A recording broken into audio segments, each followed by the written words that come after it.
This video captures a tense and emotionally charged courtroom hearing where Judge Stephanie Boyd presides over the sentencing of Joshua Payne-Agua, who pleads guilty to a serious second-degree felony involving burglary of a habitation with intent to commit assault. From the very beginning, the atmosphere feels intense and serious, as the court carefully reviews the details of the case and the defendant's actions leading up to this moment. As the hearing unfolds, it becomes clear that this situation goes beyond just a single incident. The judge takes time to question the defendant about his past behavior, especially his repeated return to the complainant's residence despite clear restrictions and warnings. When he tries to justify his actions by mentioning personal matters involving his children, the judge firmly clarifies that such issues must be handled through proper legal channels, not through actions that break the law. The discussion also reveals deeper concerns about the defendant's lifestyle and stability. His lack of employment for several years and uncertainty about his family's situation raise serious doubts about his ability to follow the law and make responsible decisions moving forward. These details add weight to the case and show why the court is taking such a strict approach. Overall, this hearing highlights accountability, consequences, and the importance of making lawful choices, especially in situations involving family conflict. It serves as a powerful reminder that repeated violations and poor decisions can lead to serious legal outcomes, while also showing how the court aims to prevent future harm through strict conditions and supervision. With your client? I have, Your Honor. The court will find that the state is in compliance with discovery, showing you what's entitled Application for Community Supervision. Did you review that with your attorney? Did you understand it? And did you sign it? Yes, ma'am. Showing you what's entitled True Bill of Indictment. Did you review that with your attorney? Did you understand it? Yes, ma'am. Counsel, do you waive the reading of the indictment? I do, Your Honor. State, are you proceeding on the indictment as presented? The state moves to proceed only on count 2, paragraph A. Any objection to the waiver of the other paragraph? None, Your Honor. I'm going to show you what's entitled Court Admonishments and Defendant's Waivers of Affidavit and Admonitions. Did you review that document with your attorney? Did you understand it? Did you sign it in all the appropriate places? Yes, ma'am. Did you understand you're charged with the offense of burglary of a habitation with intent to commit assault? That's a second-degree felony. The range of punishment is anywhere from 2 to 20 years in prison and up to a $10,000 fine. Did you understand? Yes, ma'am. If you have a plea bargain agreement with the state, the court does not have to follow your plea. If for any reason the court does not follow your plea and gives you more than you bargained for, the fact that you entered a plea will not be used against you, and you will be allowed to withdraw your plea. Did you understand? Yes, ma'am. Did you understand you have a right to jury trial, a right for you or your attorney to cross-examine and confront any witnesses the state would call, and the right to remain silent? Yes, ma'am. Did you understand by entering this plea bargain agreement you were giving up those rights? Yes, ma'am. And did you intend to give up those rights and enter into a plea in this case? Yes, ma'am. Counsel, has your client been able to provide you with any defenses? He has, Your Honor. Do you believe he has a rational as well as a factual understanding of the charges against him? He does. Do you believe he's currently competent and was legally sane at the time of the offense? He is. Has anyone threatened you, coerced you, or placed you in fear to get you to enter this plea? No, ma'am. Has anyone promised you anything other than the plea? No, ma'am. Are you satisfied with the way you've been represented? Yes, ma'am. Are you a U.S. citizen? Yes, ma'am. Court will find that defendant has knowingly and voluntarily waived his right to jury trial. Showing you the plea bargain page, did you review that with your attorney? Did you understand it? Yes, ma'am.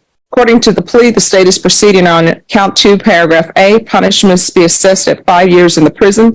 There's a $0 fine, GPS partial for 180 days, affirmative finding of family violence, the BIPP course, and parenting course.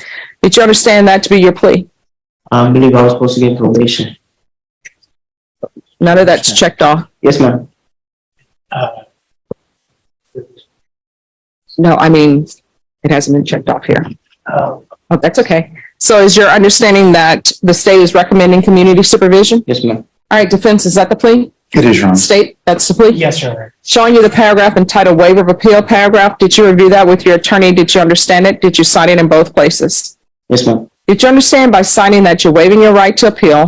The only items that can be appealed are written pretrial motions that have been filed, heard, and ruled upon by the court. Did you understand? Yes, ma'am. Counsel, are there any such motions? None, Your Honor. Outside the agreement, state is requesting that your community supervision be for a term of 5 years, there be a TAP evaluation, and no contact with Justine Banda. Did you understand those are recommendations from the state and the court does not have to follow those recommendations? Yes, ma'am. Then to the offense in count 2, paragraph A, how do you plead? Guilty, not guilty, or no contest? No contest. State any evidence. Mr. Honor, state up for State's Exhibit 1 and its attachments. No objections. Showing you what's entitled waiving consent to stipulation of testimony and stipulations. Did you review that document with your attorney? Did you understand it? Did you sign it in all the appropriate places? Yes, ma'am. Again, did you understand you have a right to jury trial, a right for you or your attorney to cross-examine and confront any witnesses the state would call and the right to remain silent? Yes, ma'am. Did you understand that today the state will be presenting evidence in the form of witnesses' statements and police reports, but most importantly, there will be no live testimony? Did you understand? Yes, ma'am. Court will find that defendant has knowingly and voluntarily waived and consented to stipulation of testimony and stipulations. Court will accept into evidence State's Exhibits 1 and attachments and review the same. After reviewing State's Exhibits 1 and attachments, the court will find there is sufficient evidence to find you guilty, and the court will find you guilty. Are you proceeding with sentencing? Yes, Your Honor. State, have you talked to the complainant? Yes, Your Honor. And is the complainant aware of this? The complainant has not been able to speak with the state. All right. Complainant has warrants. Okay.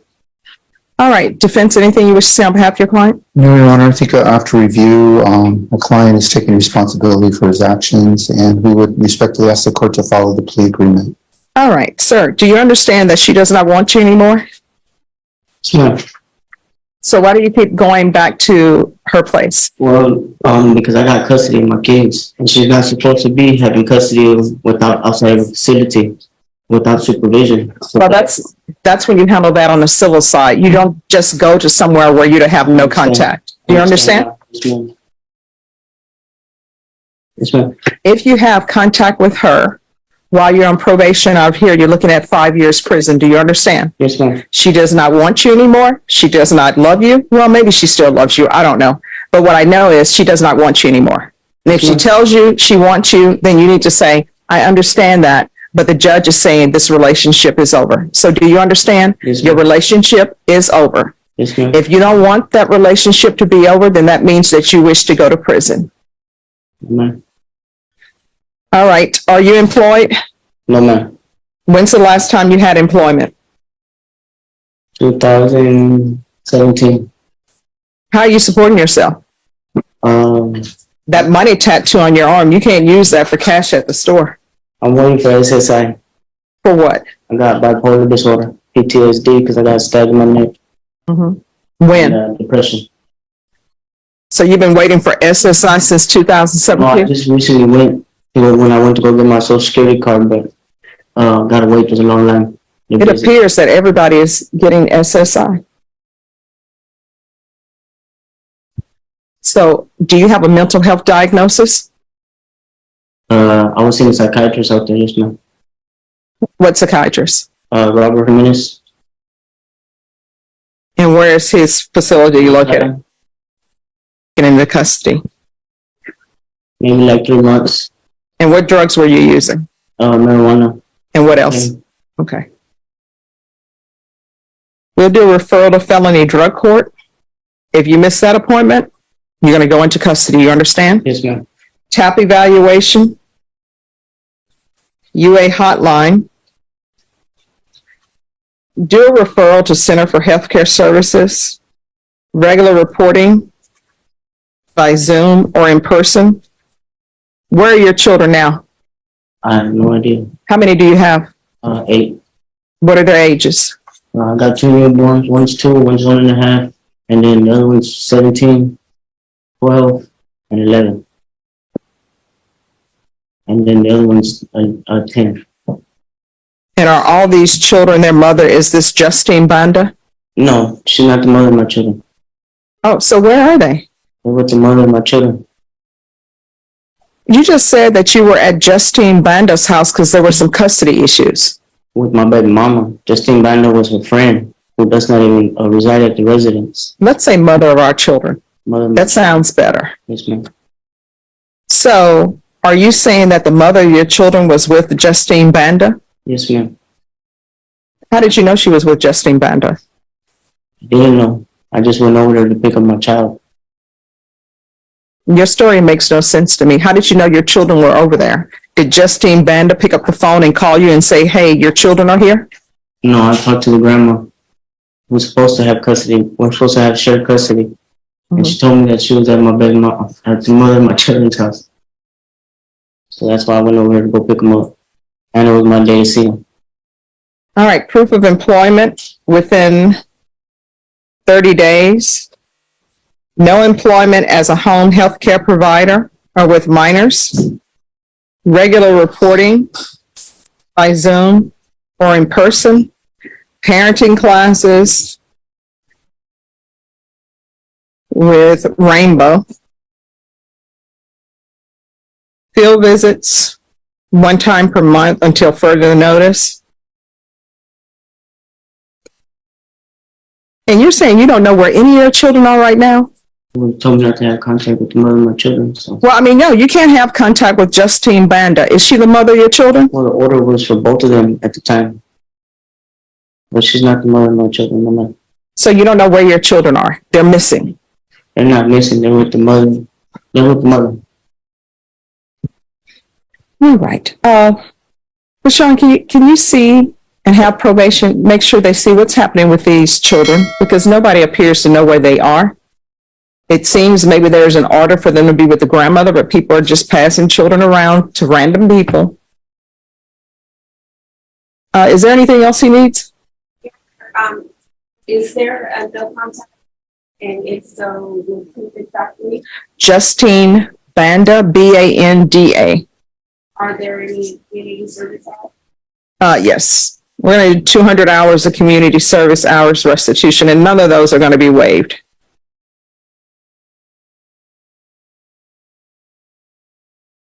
Nothing else on my income. Is there anything else you need from the court Anger to be successful? management classes? All right. So we're going to do anger management classes. Thank you for telling me that. Well, Anything else you need? it's not on top of my head right now. All right. If there's something else you need, let probation know. Yes, ma'am. Showing you what's entitled Trial Court Certification of Defendant's Rights to Appeal. I am so sorry. Just one moment. There's to be an affirmative finding of family violence. It's just so hot today. And instead of anger management, there's going to be the BIPP course. And did you understand with an affirmative finding of family violence, you're not allowed to own or possess any weapons or ammunition? Yes, ma'am. And did you understand with an affirmative finding of family violence, you're not allowed to be designated as primary custodial parent? Yes, ma'am. All right. All right, I'm going to show you what's entitled Trial Court Certification of Defendant's Rights to Appeal. Did you review that with your attorney? Did you understand it? And did you sign it? Yes, ma'am. Because this is a plea bargaining agreement, because I followed your plea bargaining agreement, and because you waive your right to appeal and you do not have the court's permission to appeal. Do you understand? Yes, ma'am. And because this is an affirmative finding of family violence in a conviction, you're not allowed to own, possess any weapons or ammunition. Do you have any questions? No, ma'am. All right, good luck to you. As the hearing comes to an end, the atmosphere remains serious and reflective, with the judge making it clear that this decision is not just about punishment, but about responsibility and change. The sentence, along with strict probation conditions, serves as a final opportunity for the defendant to turn his life around. The court emphasizes that every rule, every program, and every restriction has a purpose, to prevent further harm and ensure that past mistakes are not repeated. The judge's words leave a lasting impact, highlighting that choices have consequences, especially when they involve the safety and well-being of others. The defendant is now at a crossroads, where his future depends entirely on whether he follows the conditions set before him or falls back into the same patterns. The structured requirements are not just limitations, but a chance to build discipline, stability, and a better path forward. In the end, this case stands as a powerful reminder that repeated violations and poor decisions can quickly escalate into serious legal consequences. At the same time, it also shows that the opportunity for change still exists, but it requires effort, accountability, and a genuine commitment to doing better.